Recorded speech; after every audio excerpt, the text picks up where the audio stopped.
নমো ভগবতে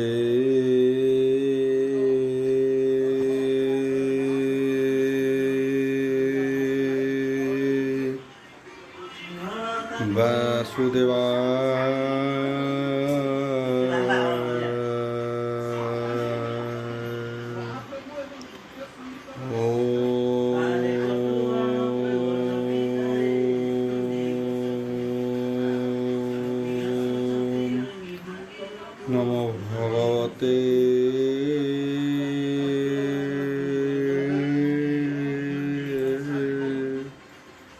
বাসুদেবায়।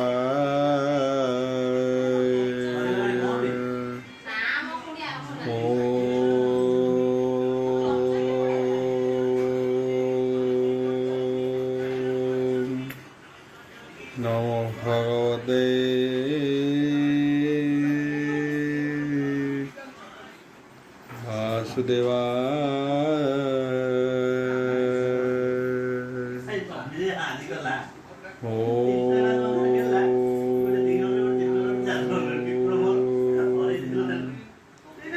मंगलाचरण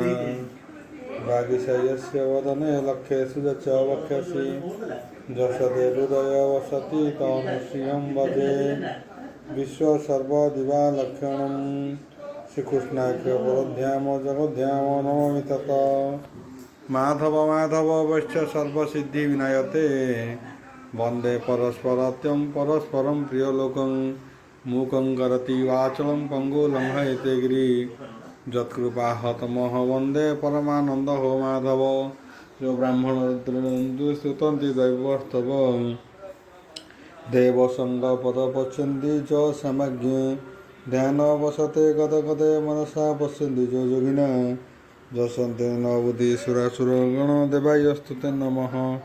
नारायणं नमस्कृत्यं नरजैव नरोत्तमं देवी सरस्वती व्यासं ततो जयमुदीरयेत् निर्गलं कल्पितं फलविमुखाभिद्रव्ययुक्तं पिबतं भागवतं रसमलेदं प्रभु। ऊनविंश अध्याय एकादश स्कंद ऊनविंश अध्याय भगवान् उवाच बोलवार हरि बोल बोलन्ति प्रभुः भगवान् शुणः भकहत निपुण जेबान प्रस्तहर लक्षण कहिबा तारह आचरण जेबे चलिब वनवासे पुत्र निवेशी पत्नी निवेशी पुत्र पासे पुत्र नथिले हे घेनी संगे निज आयुध हबेनी भागे बेनी बने भक्षिब कंदमूल पिंधिब वृक्ष हरब कल कियबा चर्म तृण पत्रे औ अखंड नख लोम गात्रे आवर रश्मिहीन छिंचिव भूमि रे शयन करिब अंग दशन हन माजिब मन चंचल हन करिब उत्तम पुण्य तीर्थ जले स्नान करिब तीनि काले पंच अनल ग्रीष्म काले ताप सहिब तप बले बरसा काले हे बरषण सहिब तहि रकषण आका अकंठमग्न शीत जले रात्रे बंचिब शीत काले हेमंते नाना दुख सही तप करिबे हे मते ध्याई जे अबा साप फलमूल बने मिलिब जेबा जल अग्नि तपने हे करिपान करिपाक बकिब फल मूल शाक पाषाणे कुटी किबा दन्ते भक्षण करिहि वनस्ते आपना वृत्ति कारणे कर्म संपादी को कर्म संपादी वो आपणे हेमंते थाई तपोवने व्रत ଆଉ ବ୍ରତେ ଯୋଚିବ ଯେବେ ଆନେ କେବେ ହୁନକ ହରିବ ଘରେ ଯେବା ମିଳିବ ହବନ ଘରେ ତେଣେ ଜୀବନ ମାତ୍ର ପୋଷି ବନେ ସାଧିବ ଧର୍ମ ରାଶି ପଶୁ ମାରଣେ କର୍ମ ଯେତେ କେବେ ହୁନକ ହଳ୍ପିବ ଚିତେ ଦେବ ବଚନେ ଯେ ପ୍ରକାଶ ଇଷ୍ଟ ଦରସହ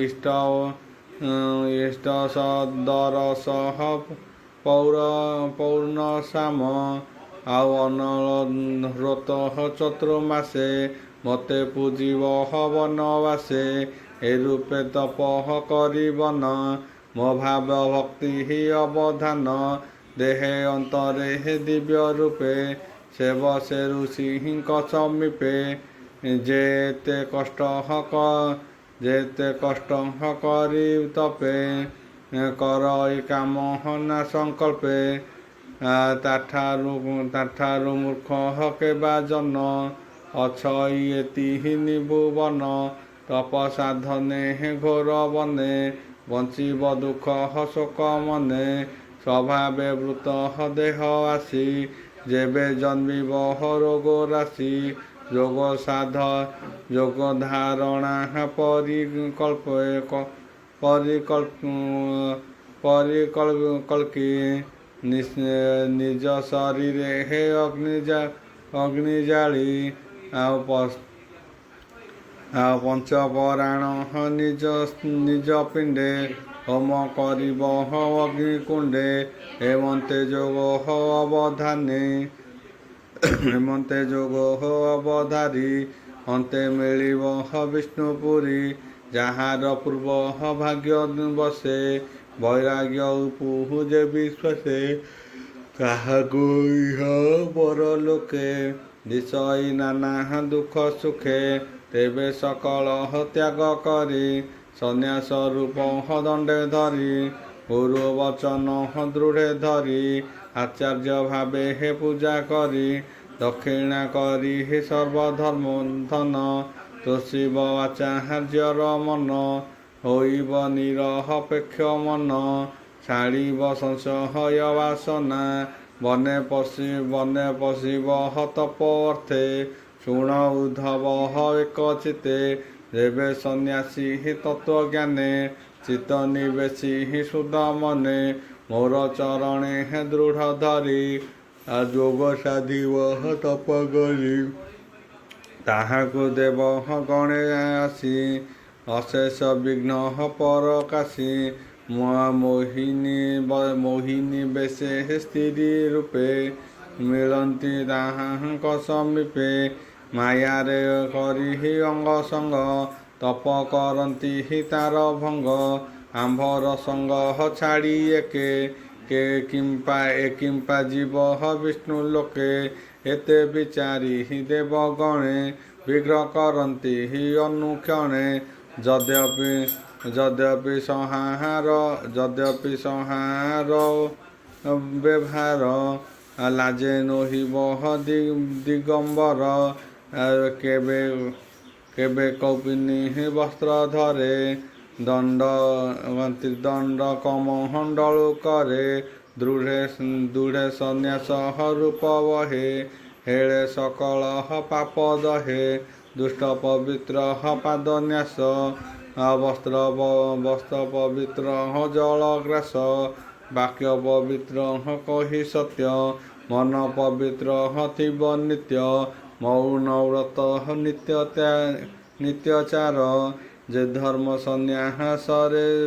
ବ୍ୟବହାର ଜିଣିବ ବଚନ ପବନ ଯୋଗ ଅଭ୍ୟାସେ ଦୃଢ଼ ମନ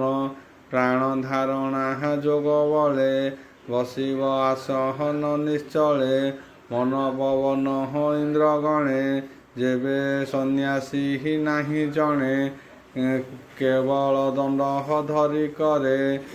ବ୍ୟର୍ଥ ଭ୍ରମ ହୋଇ ସଂସାରେ ମାୟାମୟ ତ୍ରିଭୁବନ ମନେ ନ କରି ବସ୍ତୁ ଜ୍ଞାନ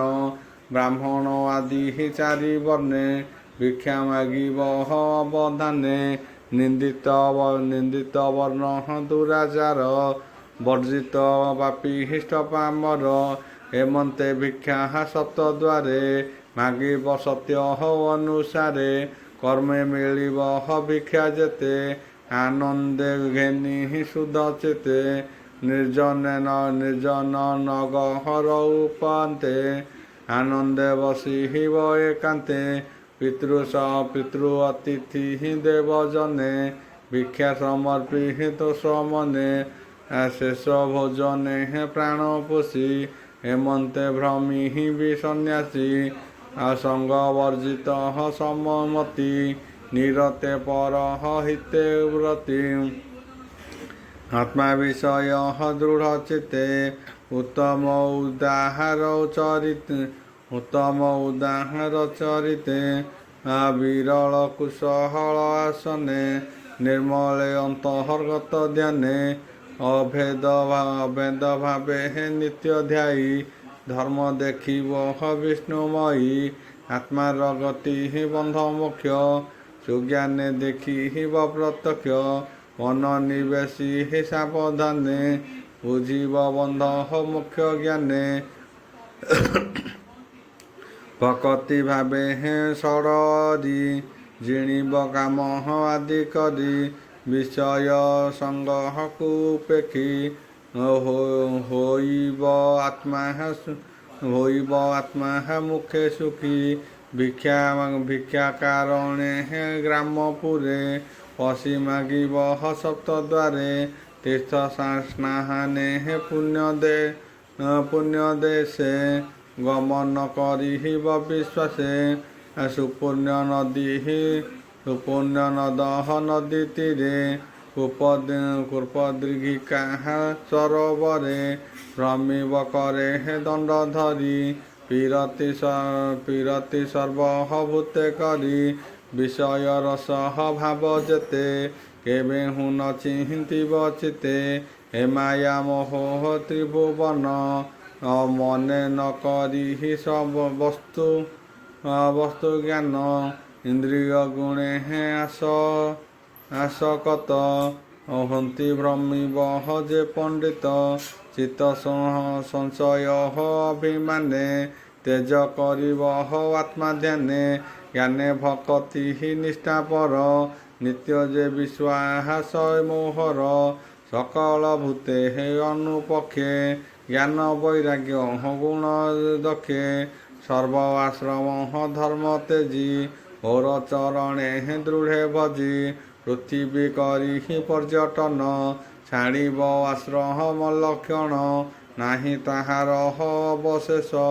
କର୍ମ ଅଧିକାରେ ପ୍ରବେଶ ବାଳକ ପ୍ରାୟ ସଂସାରେ ଭ୍ରମ ଆହାର ବ୍ୟବହାରେ ଲଭେ ଜାଣଇ ସର୍ବଧର୍ମ ଜଡ଼ର ପ୍ରାୟ କରେ ଧର୍ମ ବାତୁଳ ପ୍ରାୟ କହେ ବାଣୀ ଅନ୍ତରେ ସର୍ବ ଧର୍ମ ଜାଣି ଅନ୍ତରେ ଥିବ ଦେବ ମତେ ନ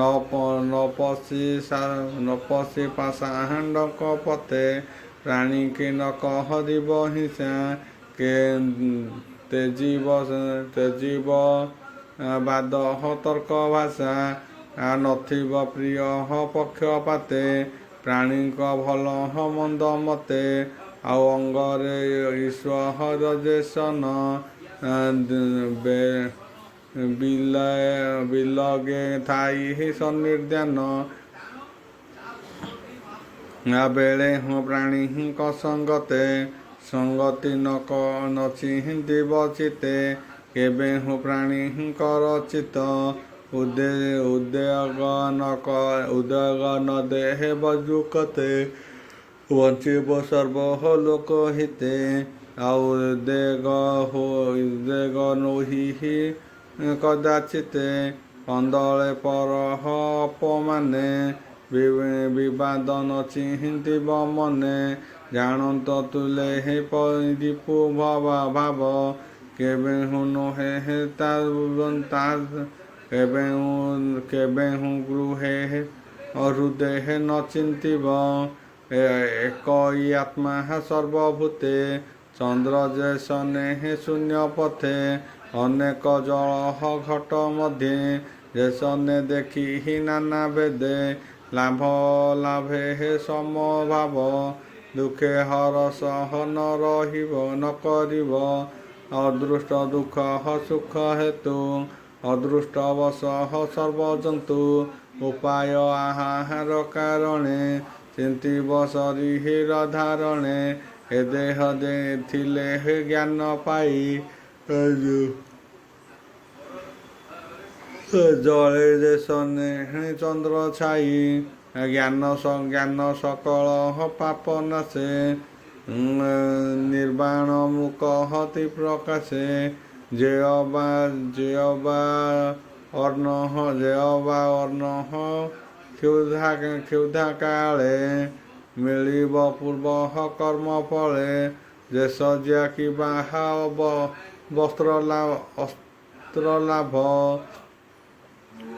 ଅସ୍ତ୍ର ଲାଭ ଦଇବେ ଯେ ଅହବା ଘଟିବ ତାହା ସନ୍ତୋଷେ ହେ ଭୋଗ କରି କର୍ମ ସାଧିବ ଦେହ ଧରି ସ୍ନାନ ଶୌଚ ଆଚମନ ଯେ ନିତ୍ୟ ବିଧିର ବିଧାନ ଭାବ ଏକ କରି ସାଧିବ ମୁନି ଦଣ୍ଡ ଧରି ଯେ ନିତ୍ୟ କର୍ମ ଦଣ୍ଡ ଧୀରେ ସେ ଭଲ ମନ୍ଦ ନ ବିଚାରେ କର୍ମ କରିବ ଇଚ୍ଛା ମତେ ଲୀଳାରେ ଈଶ୍ୱର ଯେ ମନ୍ତେ ସେ ସ୍ୱର୍ଗବାସ ସୁଖ ଭୋଗ ଅନ୍ତେ ଦୂରିତ ଦୁଃଖ ଯୋଗ ଏତେ ବିଚାରି ଚିତ୍ତ ସ୍ଥିରେ ବୈରାଗ୍ୟ ଜନ୍ମେ ଯେ ଅନ୍ତରେ ଗୁରୁ ଚରଣ ସେବା କରି ତାଙ୍କ ବଚନ ଶିରେ ଧରି ଗୁରୁଙ୍କୁ ବିଷ୍ଣୁ ପ୍ରାୟମଣି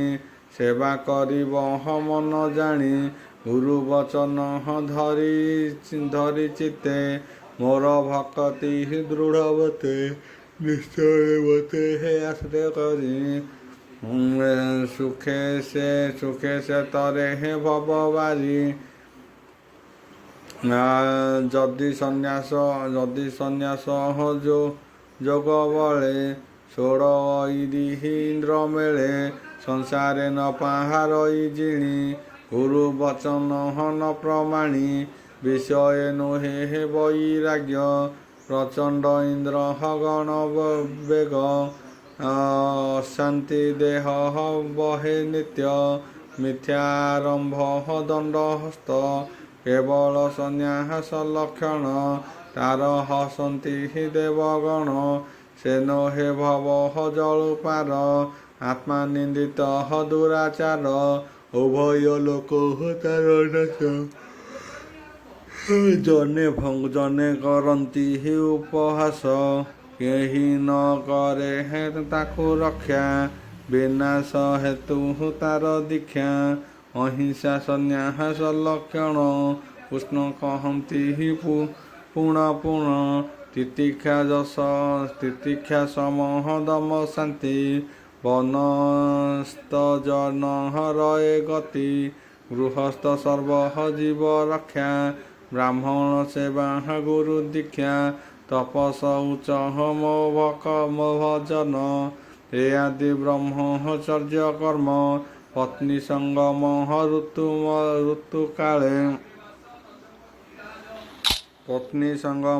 ଋତୁକାଳେ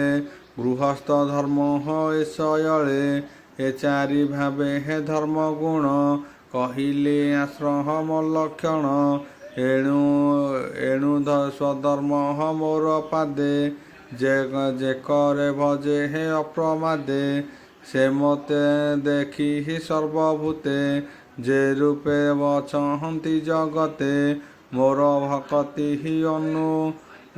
ଭକତି ବିନୁଆନେ ଯେ ନର କିଛି ନ ଜାଣେ ଦୃଢ଼ ଭକତି ଯୋଗ ବଳେ ପଶେ ମୋ ଚରଣ କମଳେ ବ୍ରହ୍ମ ଉତ୍ପତ୍ତି ପାଳନ संसार प्रलय कारण सर्वभूतंक आत्मा मुहि मोर भजने हे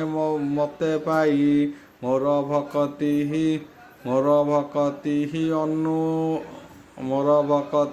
बिनु नर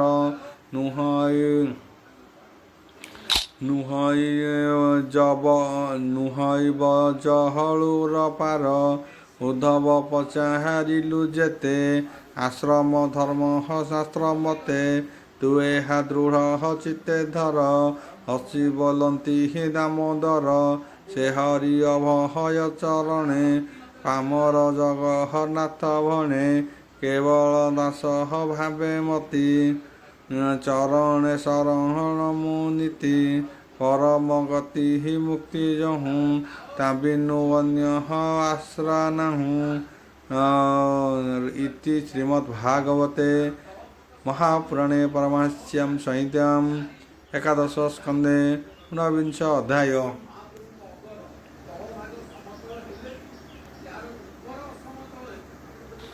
विंश अध्याय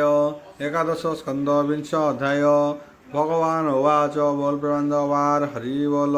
कहन्ति प्रभु भगवान शुण हो भक्त प्रधान जे जन आत्मा तत्वज्ञान अनुभव रे विचक्षण विमल म्यति धीरवाणी जगत माया मात्र जानी से ज्ञान देहि मो चरणे भावे खटिबे हे भृत्यपणे मोर वांछित ज्ञानी जन मु तांक प्रिय इष्टजन मोर चरण श्रेष्ठ मणे ज्ञान विज्ञान दृढ़ मने एणु मो ज्ञानी हि प्रियतम केहु नुहि तार सम ओम भूर्भुवस्स्य तस्य विदुर्वरेण्यं भर्गदेव धीमहि धियो यो न प्रचोदयात् शांति शांति पृथ्वी शांति मंगल।